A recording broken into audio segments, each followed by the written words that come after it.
ठीक है, ये क्वेश्चन नंबर 5 से स्टार्ट करेंगे। Tan theta, 2 tan theta plus 2 और 3 टेन थीटा प्लस 3, इसको बोला जा रहा है कि ये तीनों वैल्यूज़ हैं जीपी में। तो जीपी के कंडीशन के हिसाब से इसको तुम लिख सकते हो। अगर हम लोग इसको जीपी के कंडीशन के हिसाब से लिखें तो लिख सकते हैं 2 tan theta plus 2 upon tan theta should be equals to 3 tan theta plus 3 upon 2 tan theta plus 2। अब तुमको क्या करना है, यहाँ से 3 कॉमन ले लेना ऊपर वाले में से, तो अंदर आएगा टेन थीटा प्लस 1 और नीचे वाले में से 2 कॉमन ले लो तो ये भी आ जाएगा टेन थीटा प्लस 1। दोनों को उड़ा दो और सीधा इसके बाद अपना तुम क्रॉस मल्टीप्लाई करके टेन थीटा का वैल्यू निकाल लो, जो कि बन जाएगा 4 tan theta plus 4 is equals to 3 tan theta. अगले स्टेप में टेन थीटा का वैल्यू आ जाएगा -4। अब जैसे ही टेन थीटा का वैल्यू तुमको मिला -4, तो अब तुमको क्या करना है, तुम्हारे पास में एक वैल्यू फाइंड आउट करने के लिए उसने दिया है 7 माइनस 4 कॉट थीटा अपॉन में 9 minus 4 multiplied with under root का सेक्स स्क्वायर थीटा -1। अब 7 माइनस 5 लिखा कॉट थीटा का वैल्यू, इसका उल्टा कर लो, ये तुम्हारा बन जाएगा माइनस का 1/4 और नीचे में 9 minus 4 sex square theta -1 ten square theta होता है, रूट से बाहर निकलेगा टेन थीटा हो जाएगा, तो इसका -4 एक और। अब तुम इसको सॉल्व करके देख लो, ये तुमको दिख जाएगा आंसर थोड़ी देर के बाद 33/100 आएगा। दैट इज बेसिक कैलकुलेशन, वो तुम कर सकते हो आराम से, बहुत सिंपल कैलकुलेशन है। तो ये तुम लोगों ने गलत किया था एक्चुअली, सभी ने ही किया था ऑलमोस्ट। चलो नेक्स्ट बताओ।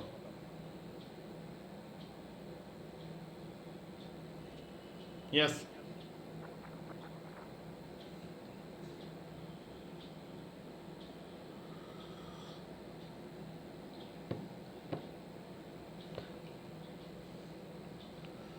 हाँ, है कोई डाउट या हो गया सारा? हाँ हाँ, बाकी तुम्हारा हो गया था ना, बाकी लोग अब संडे वाला हम लोग कर तो लिए थे डिस्कस, तुम आया नहीं था ना, तो एक बार चेक कर लो, हो सकता है तुम्हारा डाउट जो है वो हम लोग वहाँ डिस्कस कर लिए होंगे। एक बार वीडियो में देख लो ना। हाँ चेक कर लियो। हाँ हाँ हाँ, बोलो बोलो, कौन सा पूछो पूछो। एक सेकंड रुको, संडे वाला पेपर ना, एक सेकंड बस पढ़ा है कि नहीं, एक मिनट देख लेने दो, शायद पढ़ा है। Sunday Sunday Sunday Sunday Sunday Sunday, एक बार रीड कर लो कौन सा क्वेश्चन था, शायद मुझे नहीं दिख रहा है यहाँ पे। बोलो कौन सा। हाँ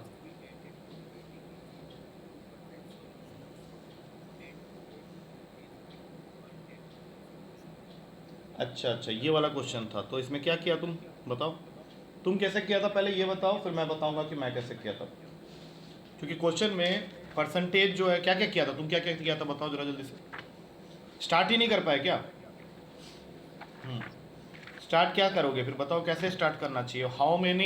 एक बार क्वेश्चन को फिर से पढ़ो, मैं क्वेश्चन नहीं देख रहा था कहाँ पे है, उसको देख के ही बता पाऊंगा तुमको। हाउ मेनी परसेंटेज ऑफ, क्या बोल रहा था एक बार फिर से बोलना। Must be added to. हाँ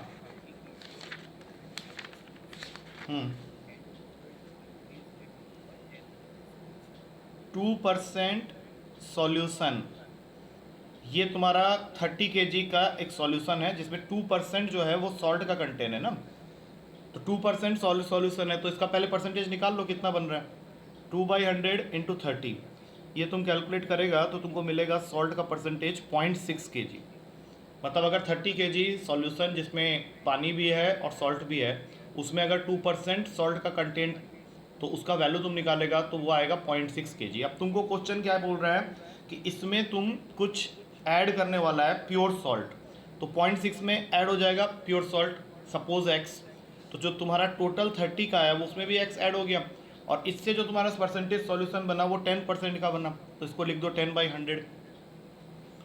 अब ये जो 10/100 मैंने लिखा है वो क्या है कि तुम अपना जो सॉल्ट मिला रहा है उससे तुम्हारा जो सॉल्यूशन है उसमें सॉल्ट का जो कंटेंट है वो कितना हो गया, 10% हो गया। तो तुम कितना kg मिलाया है salt, how much pure salt must be added to 2% solution of 30 kg so that the salt content should increase to 10%। अब ये देख लो, इसको सॉल्व करोगे तो यहाँ से तुमको आंसर मिल जाएगा। हाँ हाँ, नेक्स्ट प्रणीत सिर्फ पढ़ लो एक बार, क्वेश्चन है नहीं मेरे पास में।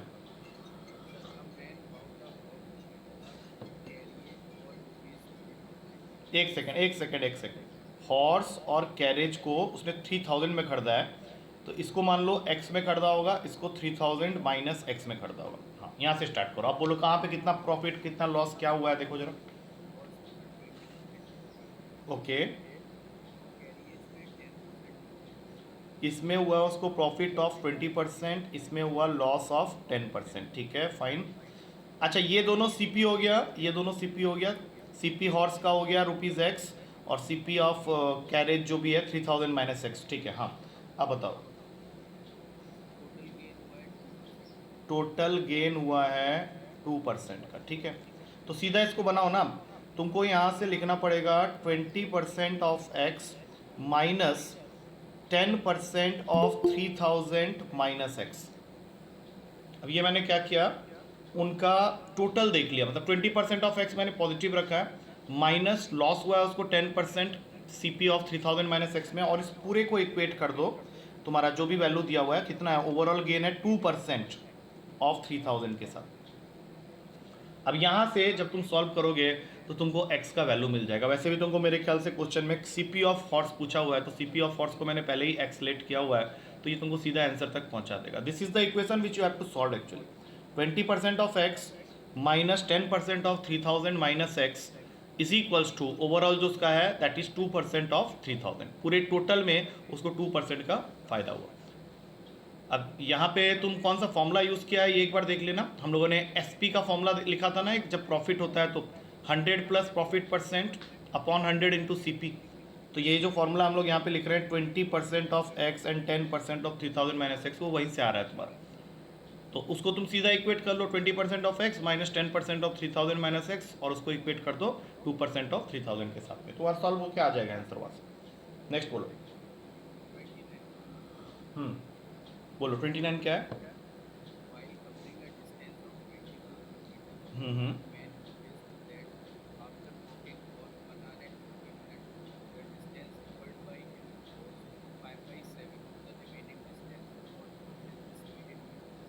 ठीक है, तो हम लोग स्पीड को लेट कर लेते हैं x, और ये जो भी स्पीड हमने लेट किया है ये अभी फ़िलहाल मेरा किलोमीटर पर आवर में ही है।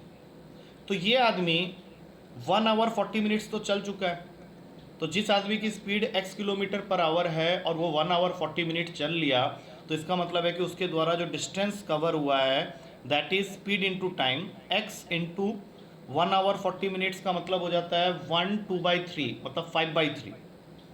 तो टोटल डिस्टेंस जो वो कवर कर चुका है that is 5/3 x kilometre.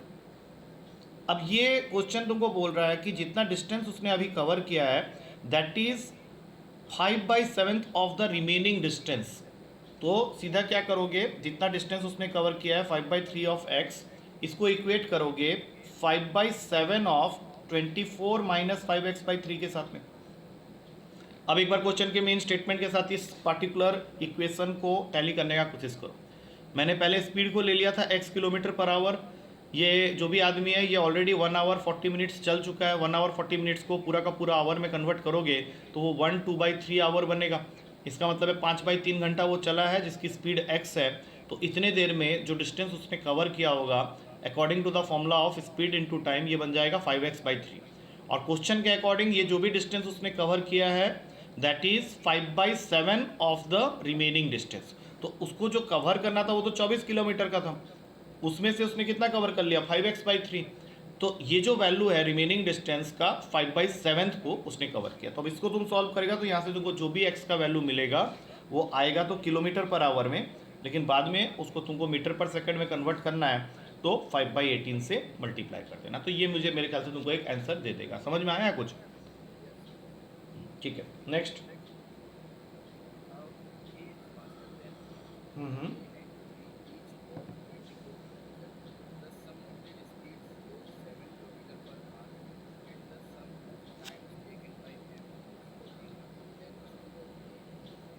Okay, तो दोनों के स्पीड का सम कितना दिया हुआ है? ठीक है, 7 किलोमीटर पर आवर। और दोनों का टाइम टेकन कितना दिया हुआ है? 14 आवर। और डिस्टेंस इनको कवर कितना करना है? दोनों को कवर करना है मिलके या इंडिविजुअली कवर करना है? अच्छा ठीक है, इंडिविजुअली कवर करना है। ठीक है, और पूछा क्या तुमसे? स्पीड ऑफ ए। ठीक है, तो स्पीड को लेके हम लोग अगर फॉर्मूला बनाते हैं, टाइम इज इक्वल टू, तो ऐसा बना लो ना 24/x और यहाँ पे कर लो 24/y इज इक्वल्स टू 14 और एक इक्वेशन बन गया x plus Y equals to 7। अब सोचो जरा इस इक्वेशन के बारे में, क्या ये सही है या नहीं।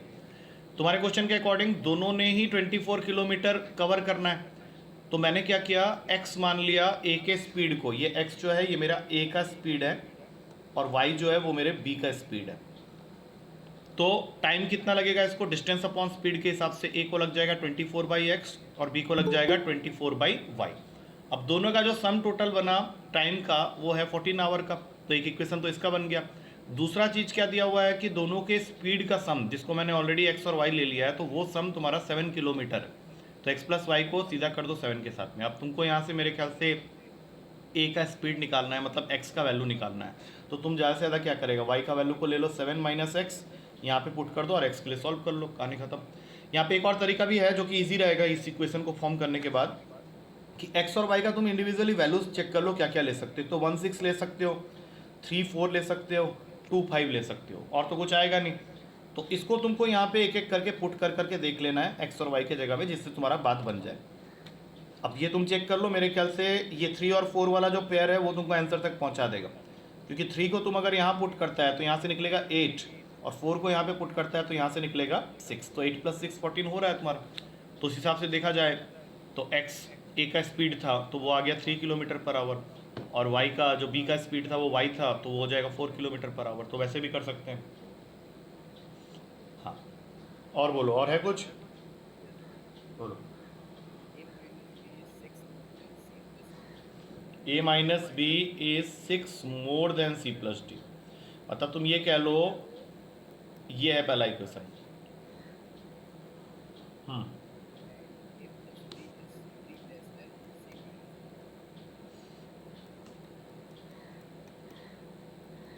बस बन गया 2 इक्वेशन, कर लो सॉल्व।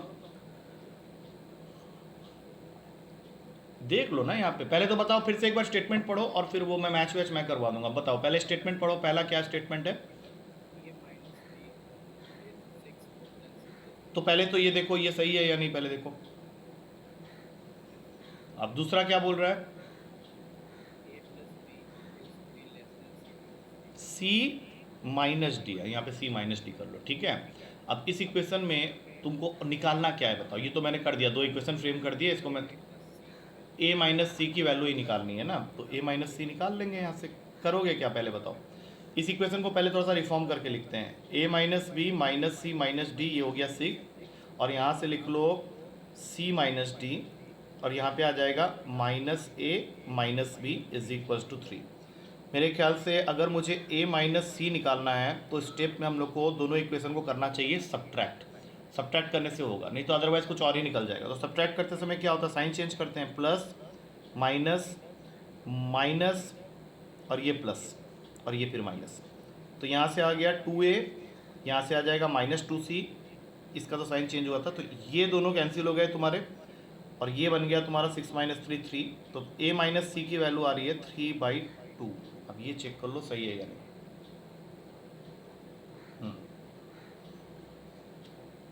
तो इसमें दिक्कत कहाँ हो रहा था, सिंपल तो है। और बोलो।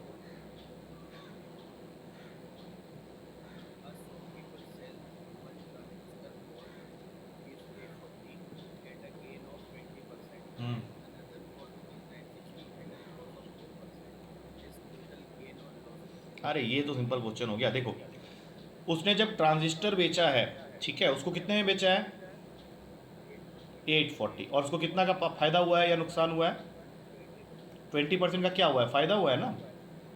हाँ, तो इससे सीपी निकाल लो। इसका सीपी का फॉर्मूला क्या होता है, 100 into S P, 100 into S P upon 100 plus profit percent, मतलब 120। इसका मतलब है 700 रुपये में उसने खरीदा होगा ट्रांजिस्टर को, जिसको उसने अभी बेचा है 840 रुपये में, तभी तो उसको 20% का फायदा हुआ है। और दूसरा चीज़ क्या है एक बार बताना जरा, 960 का क्या,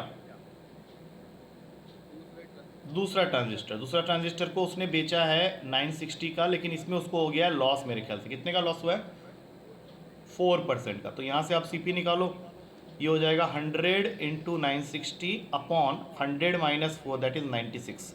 ये इसको काटे 1000 रुपीज़, 1000 रुपीज़ में उसने दूसरा ट्रांजिस्टर खरीदा था। तो अगर तुमको ये देखना है कि इसको ओवरऑल प्रॉफिट हुआ है या लॉस हुआ है, या कितना परसेंट का प्रॉफिट हुआ है, कितना परसेंट का लॉस हुआ है, तो पहले टोटल सीपी निकाल लो।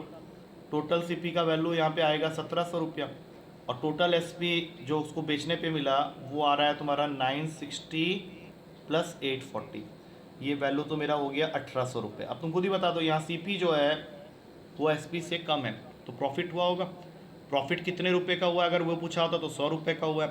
प्रॉफिट परसेंटेज पूछा है तो प्रॉफिट परसेंटेज का फॉर्मूला होता है टोटल नेट प्रॉफिट जो कि 100 रुपये upon CP that is 1700 into 100। 2 zero उड़ा दो यहाँ से, आंसर आएगा 100/17%, जिसको वो आप जिस तरह से भी ऑप्शन में दिया होगा वो चेक कर लेना।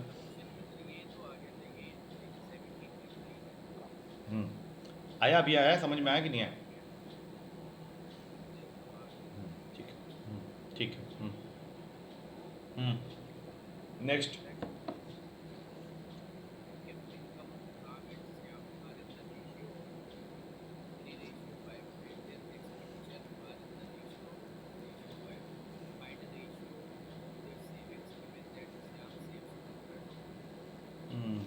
तो ये इसका आंसर मैंने क्या दिया वैसे एक बार चेक कर लेना। वैल्यूज है ना उसके अंदर में, ऑप्शंस में ऐसा तो कुछ नहीं, डाटा इनएडिक्वेट ऐसा करके तो कोई ऑप्शन नहीं है ना। हाँ हाँ हाँ, ठीक है ठीक है, ओके ओके ठीक है। ऐसे बना लेते हैं, राम श्याम एक बार फिर से मुझे बताना, इनकम, एक्सपेंडिचर और फिर एक होता है सेविंग्स। अब क्वेश्चन को फिर से पढ़ो एक बार। राम और श्याम का इनकम का रेशियो है 3 और 5। हाँ, 3:5 है ना इनकम का रेशियो, ओके 3:4। और एक्सपेंडिचर का 4:5, 4:5। अच्छा अब बताओ इसके आगे और क्या दिया है।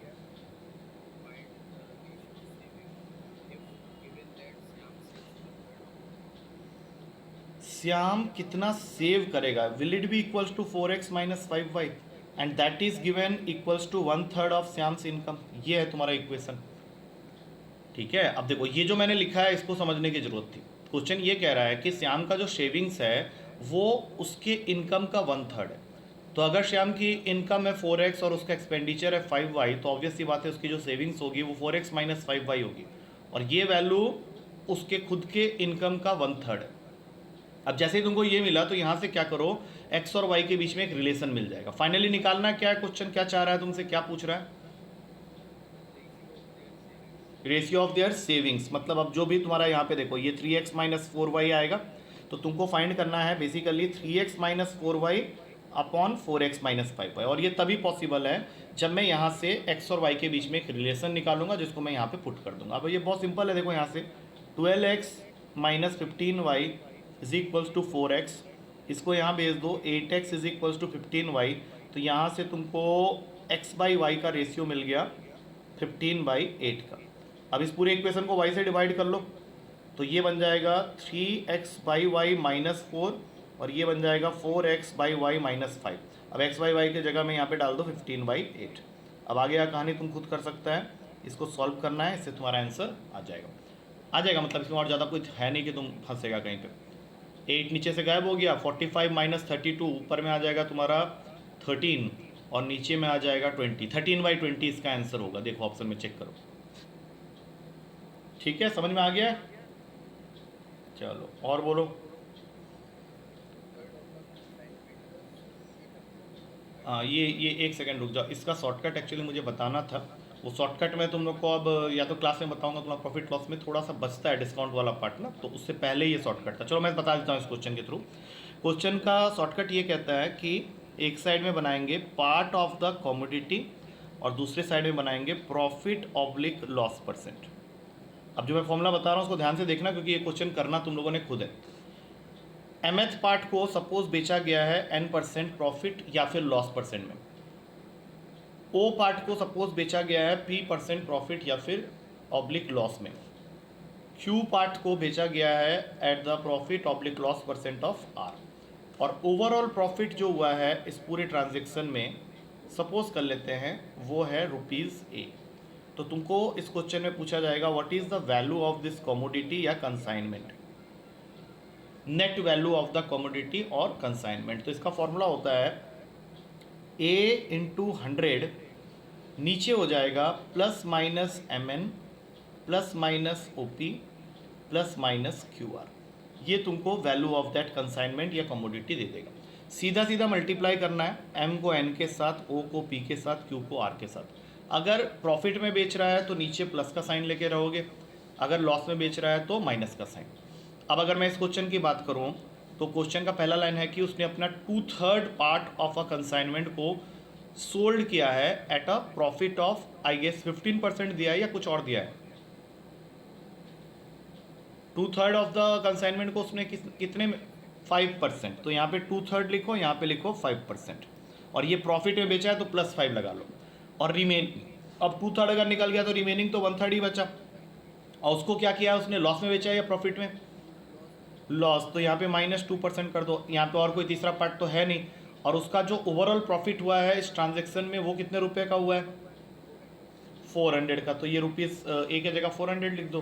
तो वैल्यू ऑफ द कंसाइनमेंट हो गया फॉर्मूला के अकॉर्डिंग 400 इंटू 100, नीचे में आ जाएगा तुम्हारा 2/3 इंटू 5 प्लस के साथ और -1/3 इंटू 2। अब ये एक ऐसा कैलकुलेशन है जिसको तुम आराम से कर सकता है, और करने के बाद जो आंसर आएगा वो 15,000 आएगा। सॉल्व कर लेना इसको, 15,000 तुमको मिलेगा ऑप्शन में। नहीं बिना शॉर्टकट का थोड़ा लंबा पड़ जाएगा। कौन पूछ रहा है ये बात किसका डाउट है? हाँ तो बिना शॉर्टकट का क्यों करना है, जब तुमको शॉर्टकट बता रहे हैं तो why you are getting into something else. वही मैं सोच रहा हूँ कि किस, हाँ मैं तो इसीलिए बोल रहा हूँ ना, मैं भी मत करो उस तरीके से ना, जब मैं बता रहा हूँ तो उससे कर लो, ठीक है। अबे ये सब ना नंबर से एक बार बताना जरा कौन कौन से क्वेश्चन है। सारे क्वेश्चन सॉल्व तो करवा रहे हो लेकिन नंबरिंग एक की भी नहीं हो रही है। एक सेकंड में स्टार्टिंग से पूछ लेता हूँ तुमसे। सबसे पहला क्वेश्चन जो पूछे थे 2% KG सॉल्यूशन, वो कौन सा वाला क्वेश्चन था? हाँ एक बार चेक कर लेना, ठीक है। थोड़ा नंबरिंग कर दूँ मैं भी।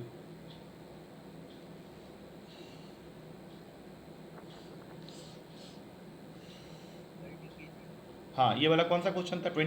22। उसके बाद हॉर्स और कैरेज वाला क्वेश्चन 23 था ना। हाँ उसके बाद वाले का तो मैंने नंबरिंग किया 29, और ये सम ऑफ ये तो हो गया था। हाँ A-B और C-D वाला जो कंपैरिजन वाला क्वेश्चन था वो कौन सा था?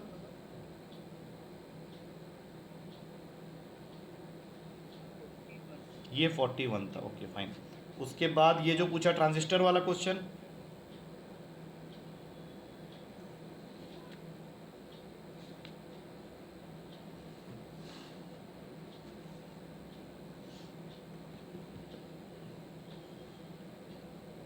अबे तेरी तो ट्रांजिस्टर हाथ में क्वेश्चन पेपर है, देख के बताओ जल्दी से।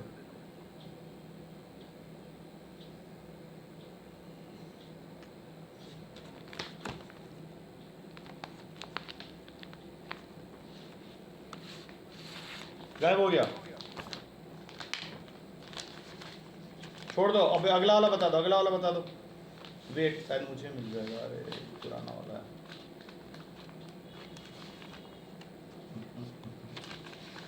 हाँ चलो अमी को मिल गया, छोड़ो तुम, रहने दो।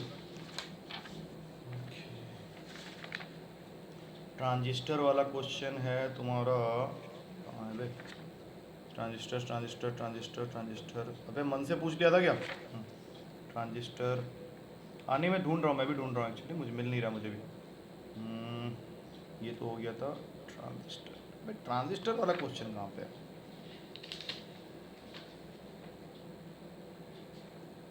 हाँ ये है 49 नंबर, ये 49 नंबर क्वेश्चन है, ठीक है। ये 49 है, और ये रेशियो वेशियो जो तुम पूछ रहा था इनकम और इसका, ये 50 नंबर क्वेश्चन है। और उसके बाद तुम पूछा पार्ट ऑफ कमोडिटी वाला, ये है तुम्हारा 53rd क्वेश्चन। फाइन हो गया इतना, और क्या? हाँ अब बोलो और कुछ है, क्योंकि उसके 56 ओके। 56 में तुमको दिया हुआ है कि A एंड B किसी काम को 30 डेज में कर लेते हैं, B एंड C उसी काम को कर लेते हैं 24 डेज में, और C एंड A इसी काम को कर लेते हैं 20 डेज में। तो क्वेश्चन ये पूछ रहा है they all work together for 10 days. तो पहले तो ये निकालो कि दे ऑल वर्क टुगेदर का मतलब जब वो तीनों मिलके काम करें तो एक्चुअली काम कितने दिन में खत्म हो सकता है। उसी से हम लोग का फिर उनका 1 डे वर्क निकालेंगे, और फिर उन्होंने 10 दिन काम किया तो 10 दिन में वो कितना कर लेंगे ये निकालेंगे, और उसके बाद B और C को भगा देंगे। तो बी और सी को भगा देंगे तो वहाँ पे तुमको जरूरत पड़ेगा कि ए अलोन कितने दिन में कर सकता था और अब उसको कितना वर्क करना है, क्योंकि बी और सी जा चुके हैं, तब कुछ बात बन सकती है। तो इसके ऊपर में हमने केस तो किया हुआ है। तो सबसे पहले मैंने इसमें बोला था कि इनका 1 डे वर्क निकालते हैं। तो ए प्लस बी का 1 डे वर्क हो गया 1/30, बी प्लस सी का हो गया 1/24 और सी प्लस ए का हो गया 1/20। तीनों को ऐड कर दो, ये बन जाएगा 2 times of A plus B plus C. 30, 24 और 20 का एलसीएम, 30, 24 और 20 का एलसीएम ये तुमको थोड़ा सा निकालना पड़ेगा, एक बार चेक करके देख लेना। 20, 24 और 30, 60 नहीं होता, 90 नहीं होता, 120, हाँ 120 इसका एलसीएम बना। इसका एलसीएम अगर 120 बन रहा है तो यहाँ पे 4, यहाँ 5, यहाँ 6, 120 यहाँ पे लिख दिया। 2 times of A plus B plus C, 6, 5, 4, 1/8, मतलब A plus B plus C अगर मिलके काम करें एक दिन का काम उनका आ गया 1/16। अब इनका एक दिन का काम निकालने के बाद बी और सी वाले इक्वेशन में अगर मैं पुट कर देता हूँ या इसमें से ये वाला माइनस कर देता हूँ तो मुझे ए कितने दिन में अकेले काम कर सकता है वो मिल जाएगा, और ये हम लोग को भी जरूरत भी पड़ने वाला है। तो 1/16 माइनस 1/24, 48 का एलसीएम बना 3 - 2, मतलब इसको 1/48 काम करने की आदत है एक दिन में, या ये कह लो कि अगर इसको मैं अकेले काम करने दे दूँ तो ये 48 डेज में काम कर लेगा। तो आप क्वेश्चन को यहाँ से पकड़ो कि ए प्लस बी प्लस सी एक दिन में अगर 1/16 ऑफ द काम कर सकते हैं और उनको हमने लगा दिया 10 दिन तक काम करने के लिए, तो ये ए प्लस बी प्लस सी 10 दिन में कर लेंगे इन 10 डेज 10/16 ऑफ द वर्क, जो कि इक्विवेलेंट है 5/8 ऑफ द वर्क। तो रिमेनिंग कितना बच गया 3/8। अब इस 3/8 काम को, मतलब रिमेनिंग वर्क जो है दैट इज 3/8, इसको ए ने अकेले करना है जिसका अपना एफिशिएंसी है 1/48 एक दिन का। तो अगर उसको 3/8 का काम करना है तो उसको लगेगा 48 × 8/3 डेज। उल्टा कर लेंगे यहाँ पे 48 × 8/3, इसको देख लो एक बार सॉल्व करके, एक सेकेंड। 48 × 3/8 ये तुम्हारा बन जाएगा 6 3 18 डेज, 18 डेज लगेगा इसको काम करने में। आया कुछ समझ में? ये हमने पहले भी इस तरह के क्वेश्चन किए कि जो रिमेनिंग वर्क है अगर 1/48 उसका है तो उल्टा कर देंगे वहाँ पे 48 × 3/8 करके सॉल्व करेंगे, आंसर आ जाएगा तुम्हारा 18 डेज। हाँ हाँ हाँ, नहीं बी प्लस सी का एक दिन का करना पड़ेगा ना, वैल्यू सीधा थोड़ी ना पुट करते हैं, डेज की बात हो रही है ना, तो वो तो माइनस में चला जाएगा फिर। ए प्लस बी प्लस सी के एक दिन का और बी प्लस सी के एक दिन का जब माइनस करोगे तो तुमको ए अलोन का मिल जाएगा। ए अलोन का जब मिल गया तो तुमको तो पहले ये देखना है ना कि ए और बी और सी ने मिलके 10 दिन तक तो अकेले किया ही है काम, ए बी सी तीनों ने मिलके। तो ए बी सी तीनों मिलके एक दिन में 1/16 ऑफ काम कर रहे हैं, तो 10 दिन में वो 10/16 करेंगे। तो उनके द्वारा जो काम खत्म हुआ है वो 5/8 ऑफ द वर्क खत्म हो गया है। अब ए के हिस्से में कितना आ रहा है 3/8, और ए अकेले पूरे काम को कर सकता है 48 डेज में, तो उसको 3/8 काम करने के लिए कितना टाइम लगेगा, तो वो तुम्हारा तुमको निकालना है 48 × 3/8 करके, तो वो तुम्हारा दे रहा है 18 डेज, उसको 18 डेज लग जाएगा काम को ख़त्म करने में। चलो आई थिंक मेरे ख्याल से ख़त्म हो गया होगा। हाँ और बोलो 59 कौन, ये मैंने पिछले क्लास में बताया था, ठीक है ना, एक बार चेक कर लेना उसमें, फिर भी मैं बता देता हूँ। चलो एक ही क्वेश्चन है, इसमें क्या बोल रहा है कि एक ओल्ड मेंबर को हमने हटाया है एक न्यू मेंबर से। तो सपोज कर लेते हैं कि ओल्ड मेंबर का जो एज है वो है x और जो न्यू मेंबर को तुम ला रहे हो उसका एज है y। तो इससे क्या हुआ है कि जो 5 मेंबर्स का एवरेज एज था, तो 5 मेंबर्स का एवरेज एज को सपोज मैं x बार मान लेता हूँ, this is the average age of 5 members, तो इनका सम हो गया 5x बार। अब इसमें से तुम क्या कर रहे हो, ओल्ड मेंबर को हटा रहे हो, मतलब -x कर रहे हो, और उसके जगह में क्या ला रहे हो, न्यू मेंबर को। तो इससे तुम्हारा जो टोटल नंबर ऑफ मेंबर्स हैं वो तो 5 ही रहे, लेकिन तुम्हारा जो एवरेज है इस प्रोसेस में क्या हुआ, रिमेन सेम। यहाँ पे ये रिमेन सेम हो गया है। लेकिन यहाँ पे एक चीज़ और तुमको देखना है कि ये सारा डेटा जो है इट वाज 3 ईयर्स अगो। तो 3 ईयर्स अगो जैसे ही तुम बोलोगे तो यहाँ पे तुमको क्या करना पड़ेगा, जब तुम प्रेजेंट में आए होगे तो सब में 15-15 साल, 3-3 साल ऐड हो जाएगा, पाँचों मेंबर्स के एज में 3-3 साल ऐड हो जाएगा। मतलब 5 साल पहले जो एवरेज एज था x बार, उसका सम टोटल हम लोग कर लेंगे 5 मेंबर्स के लिए, तो हो गया 5x बार। बट अब उसको हम लोग पाँचों को लाएंगे प्रेजेंट में, तो तीन साल सबके एज में ऐड हो जाएंगे पांचों मेंबर्स के, तो हो गया 15। अच्छा, प्रेजेंट में लाने के बाद तुम क्या किया, जो सब एक ओल्ड मेंबर था उसको हटाया जिसकी एज को मैंने लेट किया हुआ है एक्स, और एक न्यू मेंबर को वहाँ पे पुट किए जिसका एज है वाई। तो इससे तुम्हारा टोटल नंबर ऑफ मेंबर्स उतने ही रहे, और जो तुम्हारा एवरेज 5 साल पहले था एज का वो उतना ही रहा। तो अब यहाँ से क्या बना, 5x बार plus 15 minus x plus y is equals to 5x बार। तो ये 5x बार और ये 5x बार कैंसिल हो गया, और ये 15 बन गया x माइनस वाई के इक्वल। और तुम्हारा क्वेश्चन तुमसे मेरे ख्याल से यही चीज़ पूछ रहा है कि what is the difference between the age of the replaced member जो कि x है एंड द न्यू मेंबर जो कि y है। इनके एज के बीच का डिफरेंस तुमको फाइंड करना है, क्योंकि x माइनस वाई करके तुमको दिख रहा होगा 15 के इक्वल आ रहा है। आ गया होगा समझ में, ये मैंने पिछले क्लास में भी बताया था ये क्वेश्चन, ठीक है ना। चलो, इस पेपर का डाउट खत्म है सबका, कोई दिक्कत परेशानी नहीं है। तो पेपर ही निकाल दिया तुम लोग पूरा क्लास में आज, कुछ करने को मिला ही नहीं मुझे। डेली टेस्ट 3 डिस्कस हो चुका ऑलरेडी बच्चे, तुम था कहाँ, लेकिन ये तो बताओ। तुम एक बार वीडियोस देख लो ना, उसमें डेली टेस्ट 3 मतलब बार बार क्यों, मतलब वो दोबारा क्वेश्चन डिस्कस हो जा रहा है ना, हम लोग कर चुके हैं डिस्कस, उसमें क्या दिक्कत हो रहा है। 4 में डिस्कस करने गया तो 4 में तुम बोला कि नहीं 4 का तो हो गया, तो फिर 3 में ऐसा कौन सा डाउट रह गया जो तुम अभी तक क्लियर नहीं है। मैं तो निकाल रहा हूँ, पेपर ही निकाल रहा हूँ, जो पूछना है पूछ लो अब, क्योंकि ये क्लास ऑलरेडी उसी में चला गया है, डाउट में ही चला गया पूरा। एक सेकेंड रुक जाओ। 3, हाँ बोलो कौन सा है बताओ, कौन सा 14। इसमें तुम वैल्यू पुटिंग कर लो ना, ये तो बहुत जल्दी हो जाएगा, शॉर्टकट से कर लेंगे इसको। इसमें दिया हुआ है a sine theta plus b cos theta is equals to p, और एक दूसरा इक्वेशन है a cos theta plus b sine theta is equals to q। और तुमको फाइंड करना है क्वेश्चन के अंदर में AP माइनस बी क्यू पूरे का whole square plus AQ minus BP पूरे का होल स्क्वायर। ऑप्शन में कुछ आंसर दिया हुआ उसको छोड़ दो, तुम सीधा क्या करो, थीटा को डाल दो 0 डिग्री। जैसे ही तुम थीटा को 0 डिग्री डालेगा तो ये वाला टर्म तो गायब हो गया, और cos 0 1 होता है, तो यहाँ से तुमको मिलेगा p equals to b. Same उसी तरह से थीटा 0 डालोगे तो ये वाला टर्म गायब हो जाएगा, बिकॉज साइन 0 इज 0, cos 0 1 होता है, तो यहाँ से आ जाएगा q इज इक्वल्स टू ए। अब इस वैल्यू को यहाँ पुट करो तो ये बन जाएगा ए बी माइनस बी ए पूरे का होल स्क्वायर, और यहाँ पे आ जाएगा ए स्क्वायर माइनस बी स्क्वायर पूरे का होल स्क्वायर। तो ये तो कैंसिल हो गया। अब ये आंसर तुम्हारा जो है ये बी ऑप्शन में अवेलेबल है, ए स्क्वायर माइनस बी स्क्वायर का होल स्क्वायर बी ऑप्शन में है तुम्हारे पास में। 16 क्या है, तो थीटा साइन थीटा, इसका शॉर्टकट होता है। वैसे ट्रिग्नोमेट्री हम लोग को करना है, शॉर्टकट बता दे रहा हूँ। A cos theta plus B sine theta अगर सी के इक्वल दिया है, और दूसरे ही इक्वेशन में उसने क्या किया, इंटरचेंज कर दिया कोफिशिएंट को, मतलब उसने तुमको पूछ दिया बी कॉस थीटा माइनस ए साइन थीटा का वैल्यू, तो इसका शॉर्टकट होता है प्लस माइनस अंडर रूट का A square plus B square minus C square. अब इस क्वेश्चन को मैं इसके नीचे लिख रहा हूँ, तुम try to identify the formula.